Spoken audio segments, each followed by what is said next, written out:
It has been 12 years since Harry Roy Vivers, an eccentric British property developer, died mysteriously at his Nyali home here in Kenya. But his body still lies in a mortuary, unburied, untouched, unresolved. This episode is not really about murder, but investigations into a possible foul play. The last 10 years have been chaotic runs in courtrooms between two families accusing each other of things, many things, including murder. The murder of a builder who relocated to Kenya to start a multi-million shilling property business. Top of the contest is who takes his body and why. I am Brian Obuya. Welcome to the program, The Billion Shilling Corpse. And so, it begins.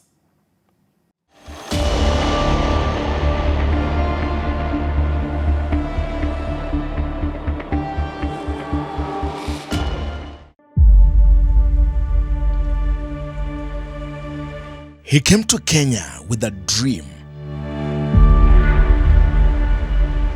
A man with no cape, no crown. Just a vision and a will to build.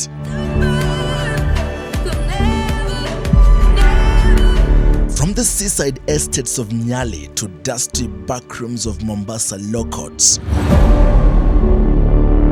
Harry Roy Vivers carved an empire worth over $1 billion shillings. Land, houses, name it. He owned pieces of paradise. But the legacy he left behind was anything but peaceful. Two families, one man and one death.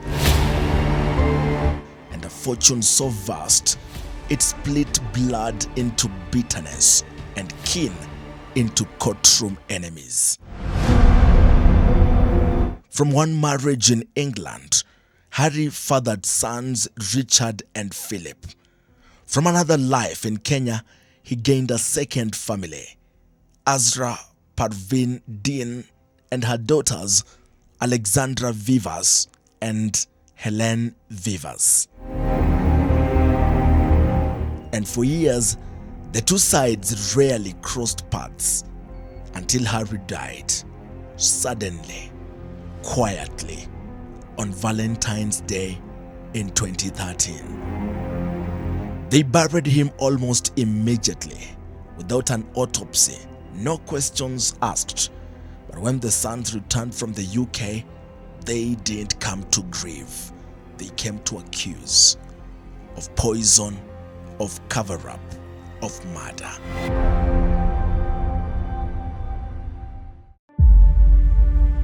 This here is the story of a man who built wealth that outlived him, a family feud that won't go away, and a body that 12 years later still hasn't found rest. In this story, we have interviewed Richard Vivers, the firstborn son of Harry Roy Vivers, and advocate Kinywa Kamundi, who represented the sons in the inquest. Murder Tapes has, over the last 1 year, reached out to the Vivers daughters Helen and Alexandra for an interview, and they have consistently declined. At one point, accusing us of working to foster the interests of their half-brothers. Again, welcome to the program. This is Murder Tapes, the Billion Shilling Corpse.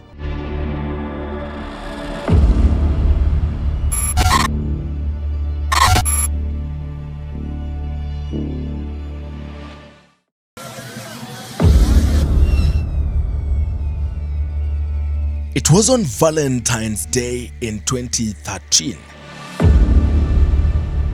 when British tycoon Harry Roy Vivers breathed his last in his bed at a palatial home in Nyali, Mombasa County.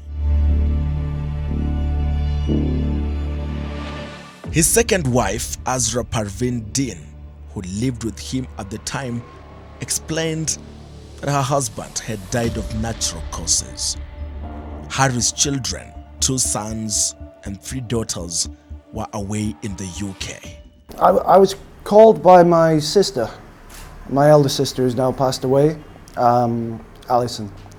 She'd been called by Azruddin about 5 o'clock UK time, and Azra told her, "Your father's dead, I'm burying him today." And that was it. Nobody called me apart from my sister, so she was very upset. She called me. I then was repeatedly trying to call my father's Kenyan number and to try and find out what was happening. No answer.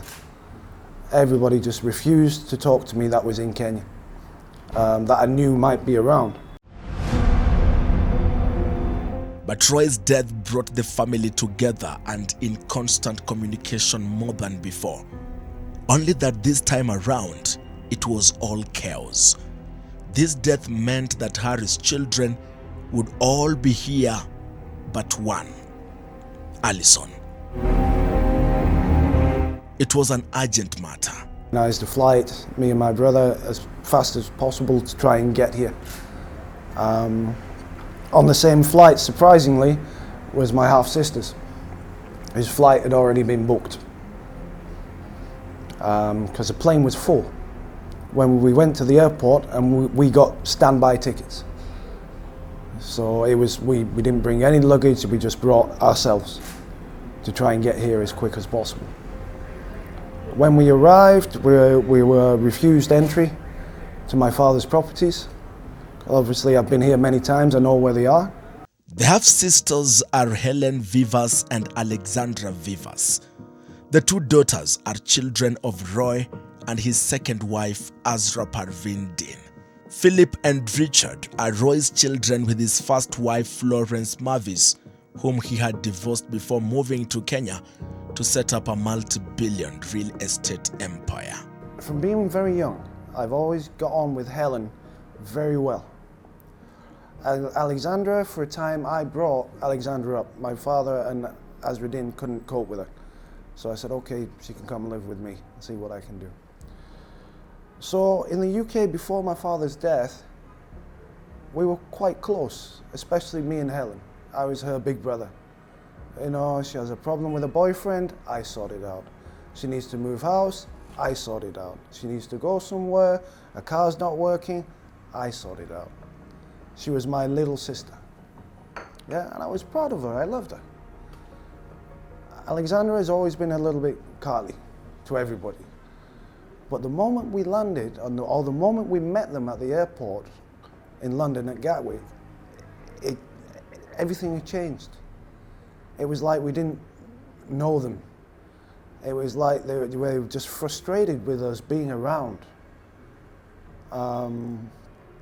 Yeah, and it was like, especially with the camera thing and the day of unwrapping my father, it's like they treated us with complete contempt and hate. And these people were my family. On arrival in Kenya, things were about to be very bad, suspicious and strange. The first problem was that Richard and David say they did not know where the body of their father was. Then they visited the mortuary the next day. So when we unwrapped him, the first thing I noticed is it was pink and purple.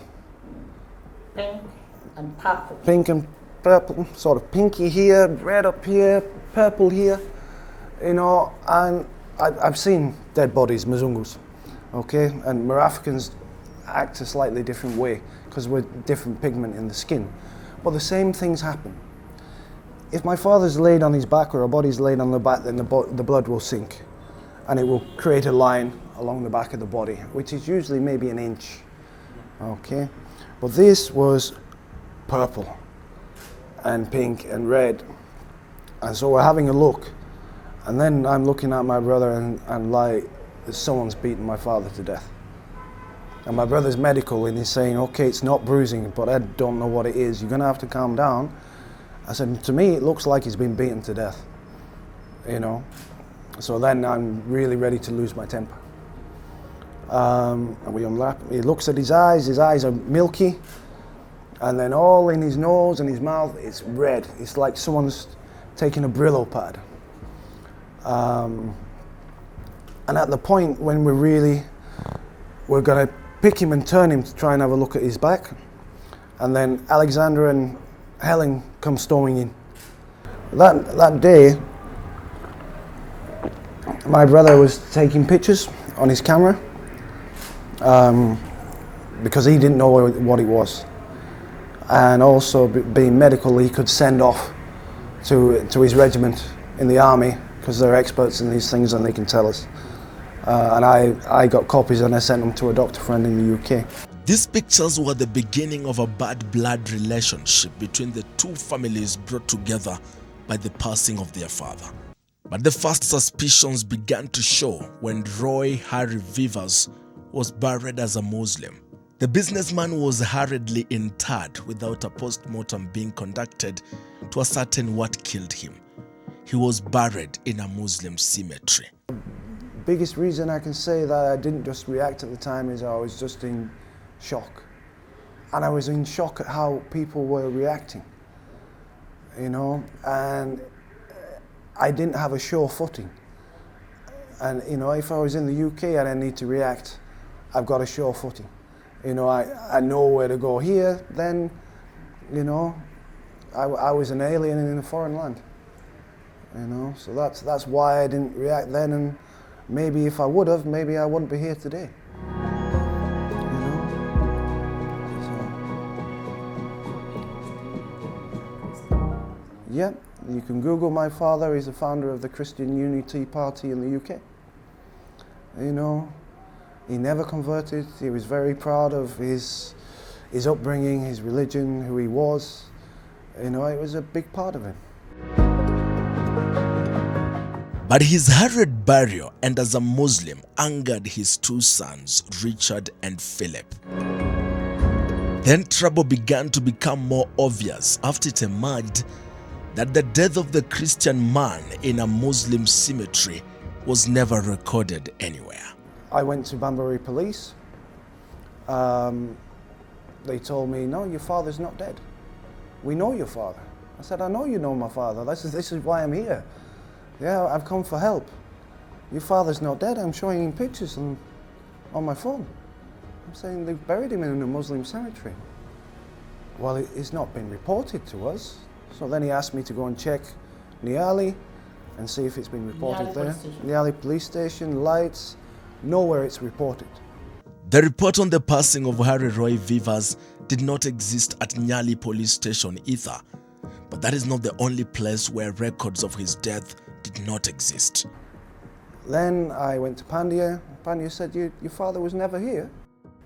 The lady on the desk, she's like, no, I'm really sorry. Have you got the right hotel? I said, no, your mortuary's here. I've been to your mortuary. My father was there. I need the record that he was here. You know, the police are asking for it. So then they call one of the management. The management are very nice. They take me to the mortuary. And then we go through the book of where they keep the admissions and the burial permits. So we find no admission, but there is the burial permit for my father, made out to Azruddin. She's not my father's wife. Because I was wondering how is, you know, how are they managing to do all this? And even at the Muslim cemetery, there wasn't a Harry Roy Vivas. So I take him to the grave and he says, oh, that's plot number, it's called Akbar, who's buried there. I'm like, no. He said, yeah, Akbar. I said, no, that's Harry Roy Vivas. He says, yeah, Akbar Harry Roy Vivas. They buried him under a false name to allow him to be buried in the Muslim cemetery. With time, the two brothers would accuse their half-sisters and their stepmother of poisoning their father. Young and ambitious, Helen was just 25. Her sister Alexandra was 23. And now, things were about to change dramatically. And their lives would never be the same over the next decade. Helen and Alexandra Vivas once envisioned a quiet, ordinary life, stable careers, families of their own, and some sense of peace by their mid-30s. Instead, they began to spend the next decade battling accusations no one could ever truly prepare for: the murder of their own father. The consequences were brutal.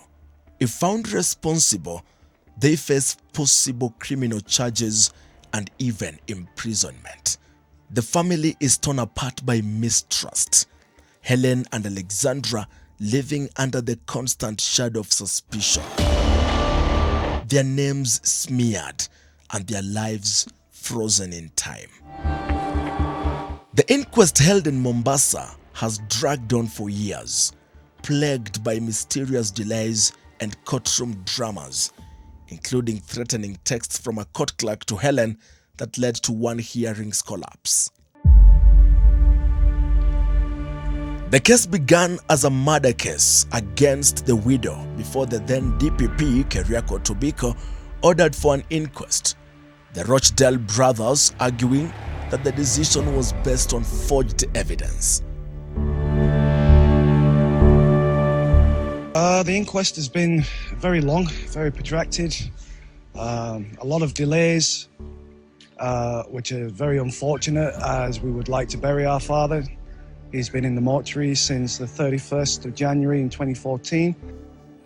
During the inquest, the court heard that on the 13th of February 2013, Harry Roy Vivas was in high spirits. In fact, the final witness in the inquest, Emily Adhiambo, who was the family house help, had told the court that on that day, she arrived at work and immediately Azra, Roy's second wife, asked to be taken to the Reef Hotel where she wanted to spend the day.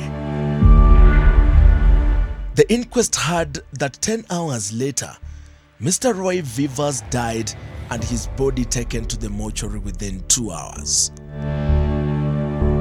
Emily emotionally narrated to the inquest sitting in Mombasa how she had met the property and real estate guru way back in 2012.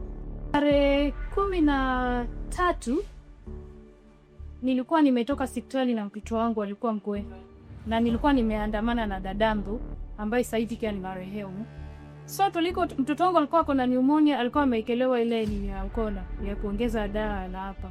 Tulipotoka hospitali tukaambiana na dadangu tupitie Nakumatt. Wakati huo Nakumatt ilikuwa haijafungwa. So tulipoenda Nakumatt, sababu nilikuwa nataka mtoto at least asikue na ile ni ya hospitali, apasikie kwa mazingira tofauti. Huko ndio mara yangu ya kwanza tulikutana na Mr. Roy Vivas. Alikuwa amekuja huko supermarket pia yeye. Sasa alipotuona, interest yake iliingia kwa yule mtoto venye alikuwa hapo na ile plaster bado Chakula. yes. Ile treat. Yeah. So sisi tulipozunguka tukazungumba, saa kutoka sisi tulitoka na peremende moja. Na yeye alikuwa amefanya shopping kubwa. So tulipotoka pale nje, ndiye akauliza nani mama ya mtoto. Nikamwambia ni mimi. Nikamwambia nimetoka hospitali, mtoto wangu asikii vizuri. Ndiye akanambia kuna usaidizi umepata vizuri au mtoto venye asikii vizuri. Nikamwambia nimeenda tu hospitali lakini sina pesa kwa sababu sina kazi. Hapo ndio tulijuana. Ndiye akanambia naweza kukupatia kazi ili umsaidie mtoto. Na hapo ndio babadilishana na On the material 14th day of February 2013, she found Roy's second wife home alone and had no idea that Roy himself had died until she knocked on the door upon hearing sounds of someone rearranging things. Uliona polisi hiyo siku tarehe 14? Sikuona polisi, mwenye niliona tu nilio guli wenye walikuja. Bas. She didn't say anything stuff. That question was important because then it laid basis for the prosecution's case. Wakati anakuambia unataka kinywaji, nitasema ni soda, Coca-Cola si nini? Nilimwambia nitakunywa tu. Sasa ni kama saa ngapi? Saa 3, saa 2:30, saa 4, saa 5? Ulipo kama saa 3:30 baada ya kufua. Unasha goti. Nishamaliza kufua. Nikaanika, nikaenda kugonga mlango. Unagonga mlango ndio uingie kusafisha nyumba? Hapana, sababu ile kelele ilikuwa nikisikia vitu vya kuharana. Sasa alikuwa nataka kuhakikisha ako sawa ndani ama kuna nini. So kwa mpiambode hivi hapo alete soda, ukaketi ama ukakati umesimama. Nilipogonga mlango alipofungua, nikamwona ana mshtuko fulani. Kama anatetemeka ni ana stress. Nikamuuliza uko na shida gani? Akanambia kaa hapo ningojee naja kukuelezea, lakini kwanza niambiwe anywa kinywaji gani nikaleta.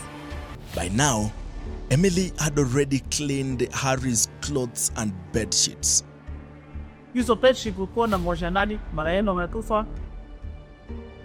Mimi ni sikujua kwa wakati huo nikifua, kumbuka kwamba sijajua kama amekufa. Mimi nilikuwa naendelea na kazi yangu kama kawaida.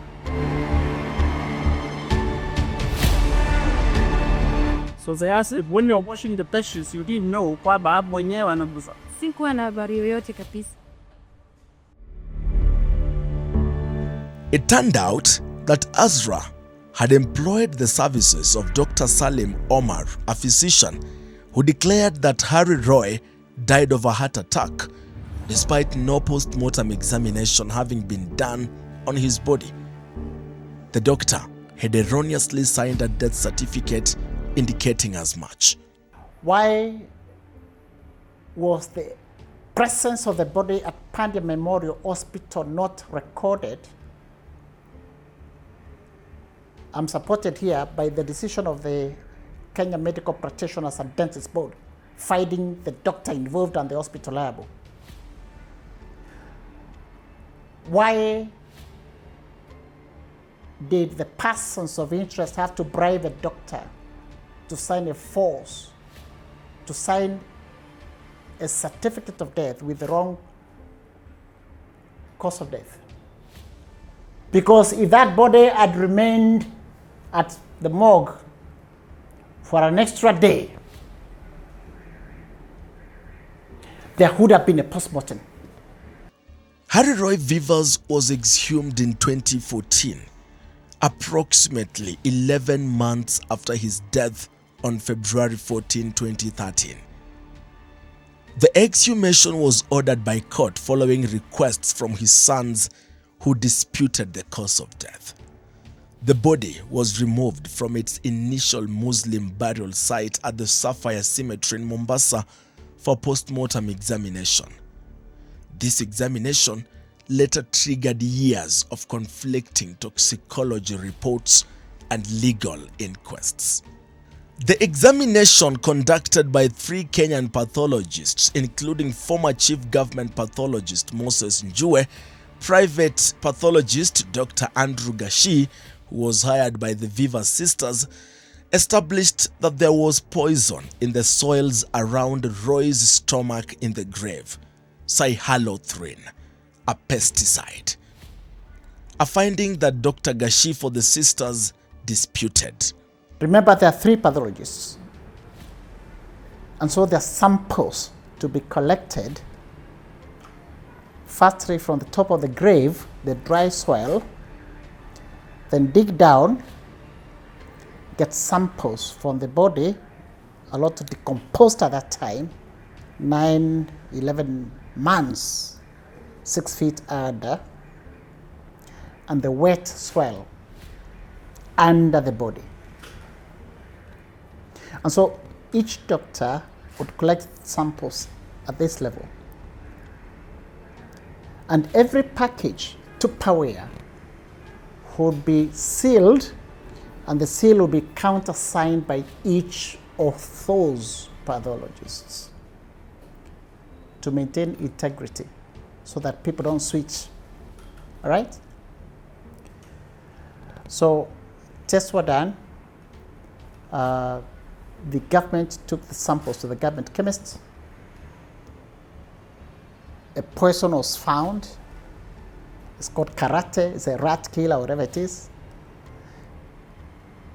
And so there was a determination that Harry Roy Vivas was poisoned to his death. So the Directorate of Criminal Investigations, Mombasa, forwarded the file to the DPP Mombasa for decision to charge and prosecute. But the DPP said, no, there is a report here from a UK scientist, Dr. Richard Alexander Allan, and someone else called Mr. Sykes, that the presence of that person was not detected from the samples sent to the UK. And on that basis, the DPP decided, nah, let's have an inquest instead. Government chemist Stephen Weibe told the court that the poison was concentrated and could not have leaked from the surface. This followed an argument by the Vivas sisters that there was no poison, and if there was any, then it was placed after the fact.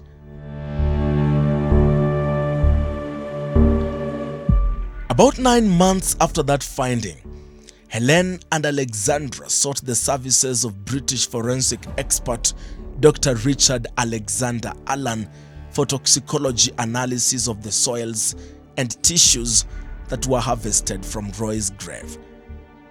Dr. Allan's report discounted the possibility that Roy was poisoned.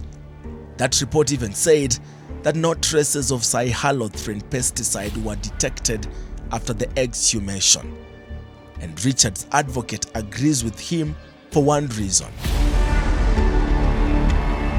But that wasn't the only problem.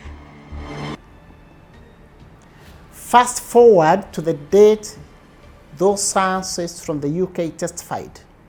The chain of custody had many issues, but most importantly, the specimens that were taken from the body and from the grave never made their way to the UK. They were switched into other different containers.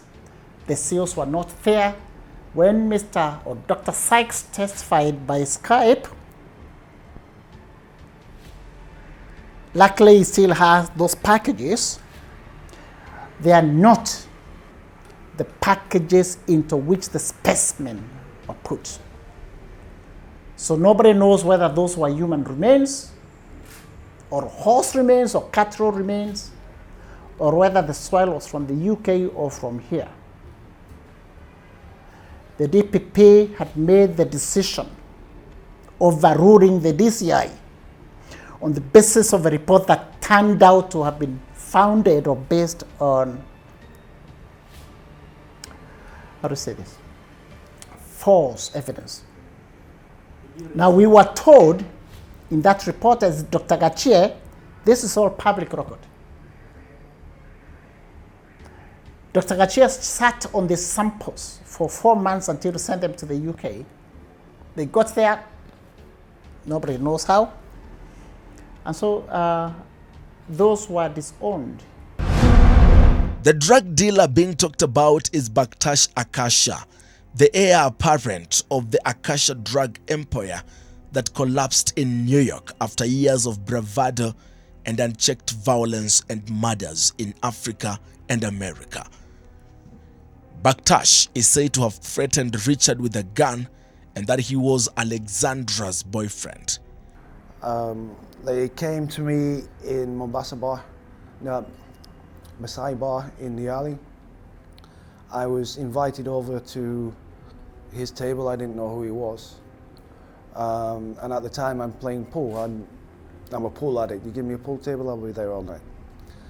So after a few attempts, I'm asked to go over by the security, and it's a big Marabu guy, Baktash, and I go over and I say, sorry sir, someone said that you're my friend. I don't think I know you. So then appears Alexandra. He says, you don't know me, but you know my girlfriend. So, and then saying, look, you better leave, you know, there's a restraining order, you know, you better leave, we have an issue, she's not going anywhere. And then he pulls his pistol, he's looking at me. I tell you, Mzungu, who's leaving, you are leaving Kenya. You are leaving, you're never coming back. That is after the burial? Yeah, this is after the burial. But when I met Alexandra and Helen at the Tamarind Hotel in Mombasa, she denied any intimate connection with the drug kingpin. The Vivas family saga is tangled and toxic. Lies, missing documents, disputed forensic evidence, and deeply personal betrayals litter the trail. The sisters and their mother once produced documents to show that their father, Harry, harbored suicidal thoughts and that Harry Roy may have taken his own life because of many issues, including erectile dysfunction. And then there was the missing will and the empty box. So we discovered that my father had a bank account here, but he had a safe deposit box. Okay, where he kept copies of his passport. There was a copy of my passport in there if needed, and mainly pounds. You know, I'd want cash, because at one point we brought a lot of money over together. You know, before they brought in the £10,000 run. You know, we still had to prove where it came from. You know, but we brought 2 whole loads when we sold our properties in the UK, because we sold one for cash. You see, so. Yeah, we got on the plane and brought it here. So when we finally got to look at the safety deposit box, it was completely empty, nothing. And it's like this big, that wide, nothing in it, not even a sheet of paper. You know, you're not going to pay 1,000 bob a month or 500 bob a month to keep an empty box. Richard and Helen agree on that fact. Their father was the man who would want to account for every cent. Helen told me at the Tamarind Hotel in Mombasa that his father wouldn't pay for an empty box at the bank, even if it cost a shilling. Her argument was Richard and Philip had stolen the will if it disinherited them. No, my father, this is going to sound strange and maybe not too respectful, but my father in England, we call him a miser. Okay? He didn't like to spend money. That's how he kept his money. He would happily buy property and things like that, which he would get a return on, but he didn't like to spend money. He wouldn't throw it around. If you walk down the street, you wouldn't believe, you know, he was a millionaire, because he didn't want to give that impression. You know, so he's not going to pay for anything when he doesn't get a return on it, or he's not, you know. Magistrate Julius Ndegwa, who had most of the witnesses, was tasked with writing a judgment. After a tense and highly charged inquest, more than a decade later, the inquest quietly ended in 2023. And on a random date, when there was supposed to be a mention for compliance of orders to furnish Richard and Vivas with typed proceedings of the court case, a court official took out some 2 pages and began to read out what became the judgment of Magistrate Julius Ndegwa. Helen had called it an anticlimax. Alexandra, with teary eyes, had told Murder Tapes on January 24th, 2024 at the Tamarind Hotel that it was not enough for the court to exonerate them, saying that the court did not consider or mention the suffering they had gone through over the decade. With that, Richard and Philip petitioned the High Court. You have magistrates or judges writing, you know, on pieces of paper. It takes time to be typed.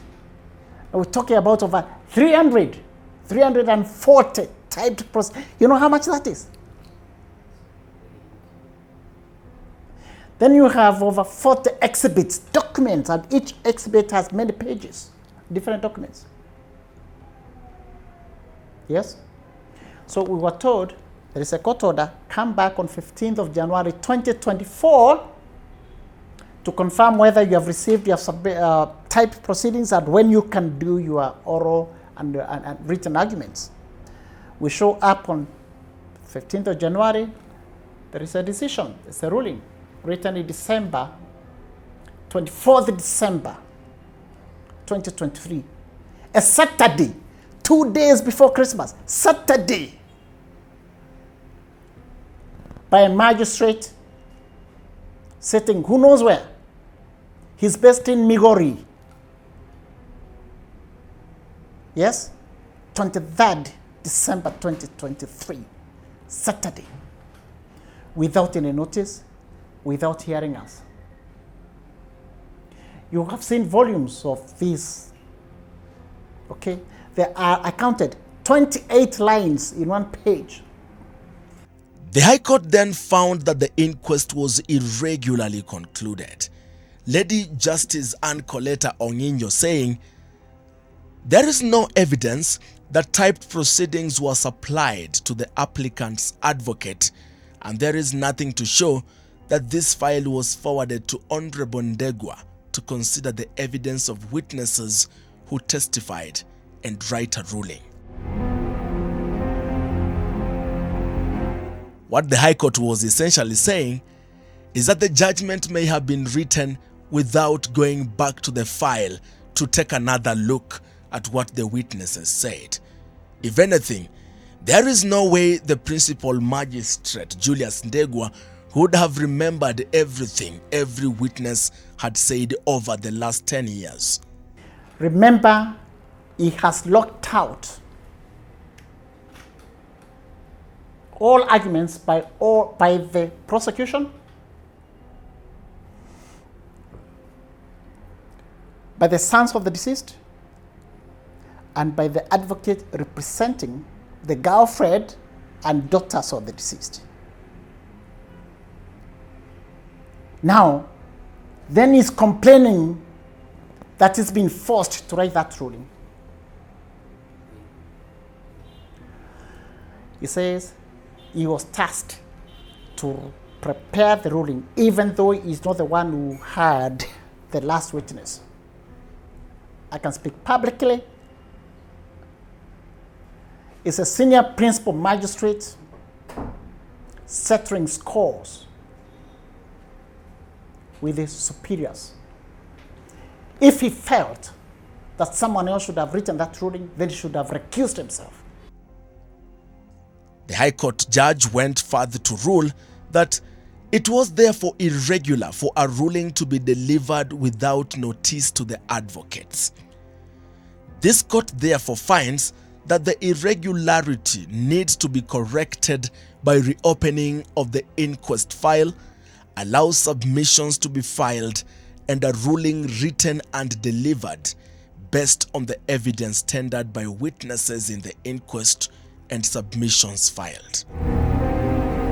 With that, the High Court file was reopened and placed under Senior Magistrate David Odhiambo. Hopefully, he doesn't write his judgment in Swahili. He has done it before.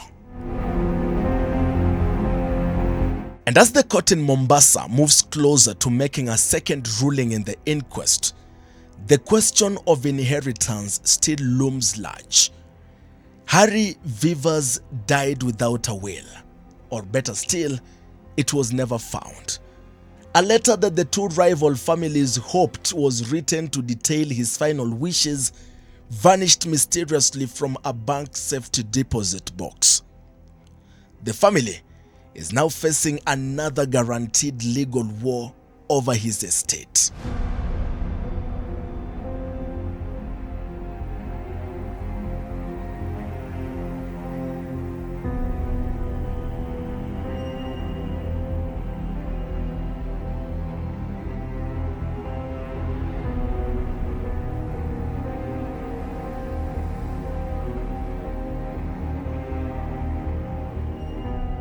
As of July, the case of Harry Roy Vivers remains enigmatic No criminal verdict, no burial, no closure.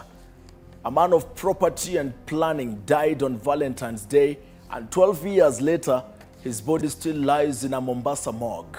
His legacy torn apart by suspicion and unresolved grief. His story continues to haunt Nyali, unforgiven, unforgotten, and unburied. Thanks for watching. Good evening.